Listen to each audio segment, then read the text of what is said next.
तो राम राम भी सारे और आज है मेरा 75 हार्ट का 45 day. Let's start a session. हमने एफर्मेटिव में हमने प्रेजेंट इंडेफिनिट या एफर्मेटिव नेगेटिव को अच्छे से जान लिया है। आज हम इंटेरोगेटिव और इंटेरोगेटिव नेगेटिव को भी बहुत अच्छे से बारीकी से समझ लेते हैं। चलिए तो फिर बिना टाइम वेस्ट किए हुए आज के सेशन को स्टार्ट करते हैं। तो मैं आपको बता दूं कि इंटेरोगेटिव सेंटेंसेस क्या होते हैं, कैसे बनते हैं। इंटेरोगेटिव सेंटेंसेस का साफ साफ मतलब होता है कि उन सेंटेंसेस में हम कोई ना कोई सवाल करते हैं। अब सवाल किसी भी प्रकार का हो सकता है। हालांकि मैंने इधर सवाल की शुरुआत ज़्यादातर नॉर्मल सेंटेंसेस हम क्या से करते हैं, है ना। अब क्या के सामने मैंने दो अलग अलग चीज़ें लिखी हैं। पहले क्या के सामने मैंने लिखा है is am are do does और क्या ये वॉट।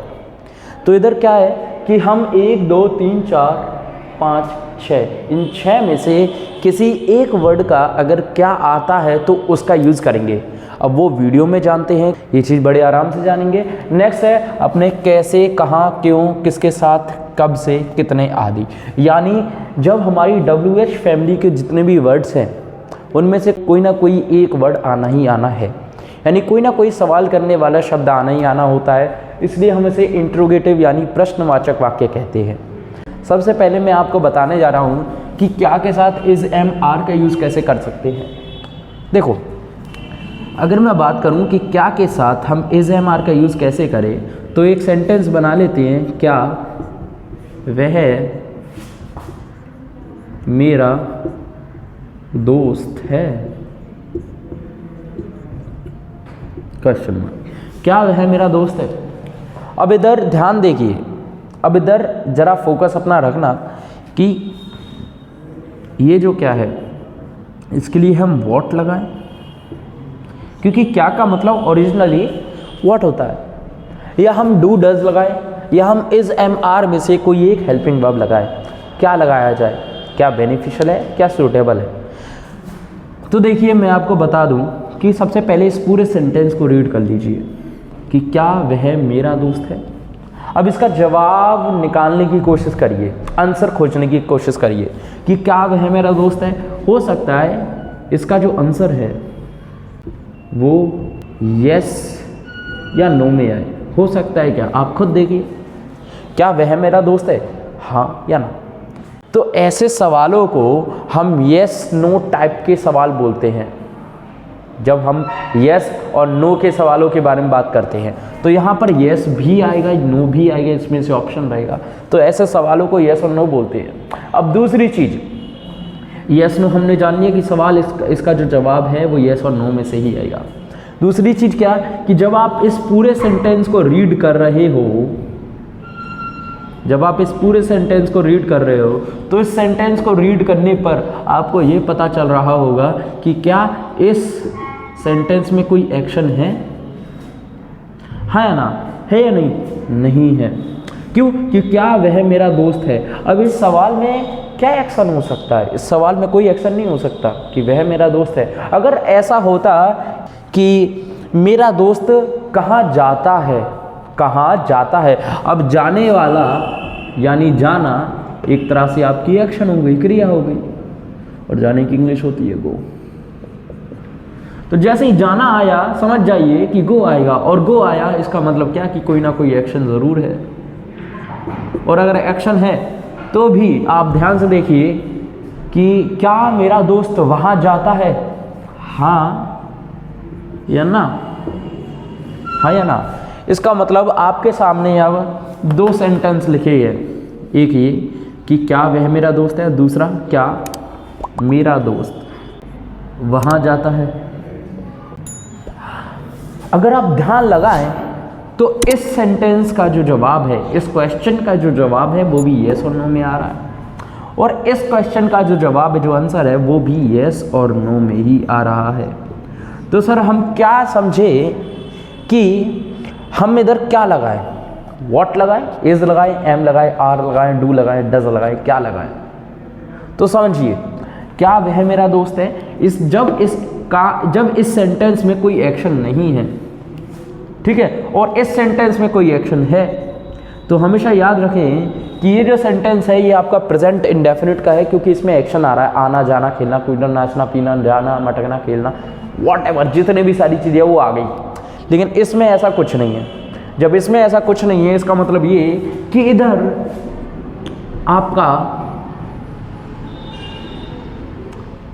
कोई वर्ब आ ही नहीं सकती है, क्योंकि इधर तो है ही नहीं है वर्ब। और अगर इधर वर्ब नहीं है, इसका मतलब क्या कि ये नॉन एक्शन वाले वर्ब बन गए, नॉन एक्शन वाले सेंटेंसेस बन गए हैं। अब जो मैंने बताया था पहले कि नॉन एक्शन वाले जितने भी सेंटेंसेस होते हैं उन्हें हम SOB के सेंटेंस बोलते हैं, स्टेट ऑफ बीइंग के सेंटेंस। और स्टेट ऑफ बीइंग क्या होता है, वो मेरी वीडियोस की जो लिस्ट है उसमें सबसे लास्ट में जाइए, जो पहली वीडियो आपको मिलेगी वही मेरी SOB की वीडियो होगी। और उस SOB की वीडियो में क्या बताया है मैंने, ऐसा कोई भी सेंटेंस जिसमें कोई भी काम नहीं है वो आपके SOB के सेंटेंस हो गए हैं। और SOB के सेंटेंसेस में हम इज एम आर जैसे शब्दों का यूज़ करते हैं, इज एम आर जैसी हेल्पिंग वर्ब्स का यूज़ करते हैं। तो जाहिर सी बात ये है कि इधर हम क्या के लिए इज एम आर में से, यानी इज एम आर में से कोई एक चीज़ लगाएंगे। बट क्या आपने एक चीज़ नोटिस की कि इसमें से एम आएगा, आर आएगा या आर इज आएगा, कि क्या वह मेरा दोस्त है? मेरा दोस्त वह अब वह एक लड़का है और वह के लिए हम ही का यूज़ करते हैं। तो इसका मतलब क्या कि ही सिंगुलर सब्जेक्ट, और सिंगुलर सब्जेक्ट के साथ आपका इज आना चाहिए। इज ही, इसके बाद my FRIEND, is he my friend question mark. इस तरह का आपका पूरा सेंटेंस बन गया है। इसमें हम साफ साफ बता रहे हैं कि इज एम आर में से कोई एक चीज़ आएगी, और एक चीज़ क्यों आएगी? क्योंकि ही आ रहा है, ही हमारा सिंगुलर सब्जेक्ट है और सिंगुलर सब्जेक्ट के साथ तो हम इज लगाते हैं। दूसरी बात ये कि सबसे पहले हम सेंटेंस को रीड करके हम ये जानेंगे कि क्या इस सेंटेंस में कोई एक्शन है या नहीं। इस सेंटेंस में हमें एक्शन नहीं मिला, इस वजह से हमने इज लगा दिए। दूसरा सेंटेंस देखो, क्या मेरा दोस्त वहाँ जाता है? जाना क्योंकि एक्शन हो गया है, और जाने को इंग्लिश में बोलते हैं, क्या बोलते हैं? जिया, गो। तो क्या मेरा दोस्त वहाँ जाता है, वहाँ जाने की जो गो हो गई है। अब इधर एक्शन भी आ रहा है, अब एक्शन आ रहा है तो सर इसमें से तो हम एक भी चीज़ नहीं लगाएंगे, 1 2 3 बची, इन तीनों में से एक चीज़ लगाएंगे। अब दूसरा सवाल ये आता है कि इसमें जो सवाल का आंसर होगा वो या तो हाँ आएगा या ना आएगा। क्या मेरा दोस्त वहाँ जाता है, हाँ या ना, हाँ या ना। जब हाँ या ना में सवाल आए तो याद रखना हमेशा कि हेल्पिंग वर्ब से शुरुआत होती है। किससे होती है?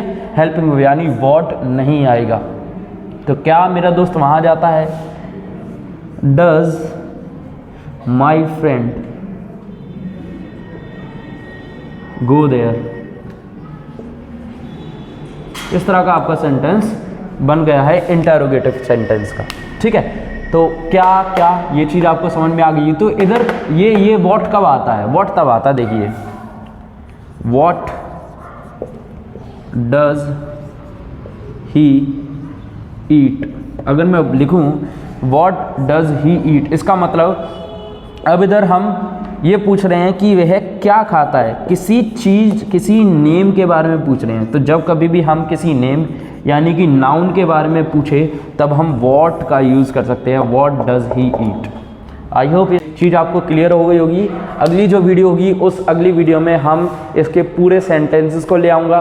कल की वीडियो में आपके ये सारे के सारे सेंटेंसेस आएंगे, इंट्रोगेटिव, नेगेटिव के सारे सेंटेंस, साथ में उसके रूल भी बता दूंगा कि कैसे कैसे हम रूल्स अप्लाई कर सकते हैं इंट्रोगेटिव और इंट्रोगेटिव नेगेटिव में।